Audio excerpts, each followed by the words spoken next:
ಅದು ನೇರವಾಗಿ ಹೋಗಿ ದೇವಾಲಯದ ಅಡಿಯಲ್ಲಿ ಎದುರಿನಲ್ಲಿರುವಂತಹ ಕೊಡಿಮರದ ಬುಡಕ್ಕೆ ಹೋಗಿ ಬಿತ್ತು.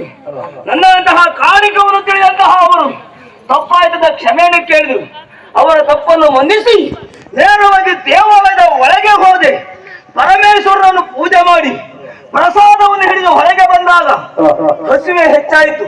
ಹಸಿವನ್ನು ನಿವಾರಿಸಬೇಕಂತಾದ್ರೆ ಏನು ತಿನ್ನಬೇಕು, ಏನು ತಿನ್ನುವುದೆಂಬುದಾಗಿ ಆ ಕಡೆ ಈ ಕಡೆ ನೋಡಿದಾಗ ಕೇವಲದ ಹತ್ತಿರದಲ್ಲಿ ಗಜಲಿಂಬೆಯ ಮರ, ಅದರ ತುಂಬ ಗಜಲಿಂಬೆಯ ಹಣ್ಣು, ಅದನ್ನು ತಿನ್ನುವುದಕ್ಕಾಗಿ ಮೇಲೆ ಹತ್ತಿದೆ. ಒಂದು ಕಾಲು ಮರಕ್ಕೆ, ಮತ್ತೊಂದು ಕಾಲು ದೇವರ ಮೂಗಿಗೆ ಕಾಲಿಟ್ಟೆ.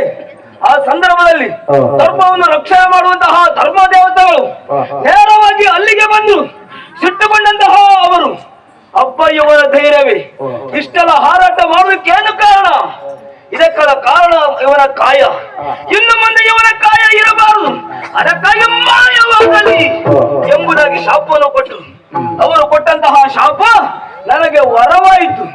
ಅದೇ ರೀತಿಯಾಗಿ ಧರ್ಮವನ್ನು ರಕ್ಷಣೆ ಮಾಡಬೇಕು, ಅದಕ್ಕಾಗಿ ದೇವರ ಬಲ ಬೇಕೆಂಬುದಾಗಿ ನೇರವಾಗಿ ಬಂದಿದ್ದಲ್ಲಿಗೆ ಮೂಲ್ಕಿ ಸೀಮೆ ಅಪ್ಪನಾಡು ದುರ್ಗಾ ಪರಮೇಶ್ವರನ್ನು ಭಕ್ತಿಯ ಪೂಜೆ ಮಾಡಿದೆ, ಭಕ್ತರನ್ನು ಉತ್ತರಿಸಿದೆ, ಧರ್ಮವನ್ನು ರಕ್ಷಣೆ ಮಾಡಿದೆ.